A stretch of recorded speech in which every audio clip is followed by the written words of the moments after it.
J'en retiens d'abord que ça se passe bien et que tout le monde se met au travail et qu'il y a un enthousiasme qui fait plaisir. Parce que l'édition 2013 a été un grand succès et déjà les conservateurs ont énormément de propositions. À Giverny, puisqu'ils vont ouvrir les premiers, Caillebotte et Sorolla, donc deux grands peintres impressionnistes qui ont fait de très beaux portraits. À Rouen, l'exposition toujours phare, un ensemble de démarches qui vont illustrer le thème du portrait dans toute la peinture impressionniste. Et ça, je crois que c'est extrêmement important.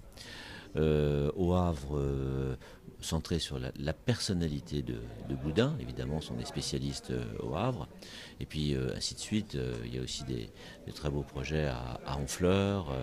Il y en a d'autres qui vont prendre, dont on n'a pas parlé encore beaucoup, mais comme des portraits qui sont...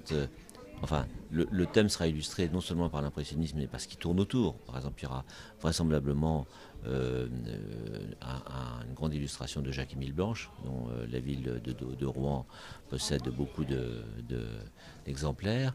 À Villequier, autour des petits portraits de famille qui se faisaient dans la famille Hugo.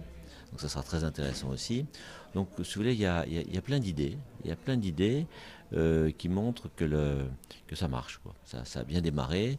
Et on a commencé évidemment par la peinture parce que les prêts sont longs à obtenir, mais il y aura bien d'autres illustrations. Et c'est ce qu'on va lancer aujourd'hui. Ah, et quelques inconnus concernant quand? Quand le conservateur, M. Ramad est parti et le conservateur nouveau n'est pas encore arrivé. Donc on est un petit peu dans une situation intermédiaire. Et donc là, il y a des projets qui sont faits passer par les équipes du musée autour de peintres scandinaves, un peintre norvégien en particulier, mais ce n'est pas encore totalement confirmé.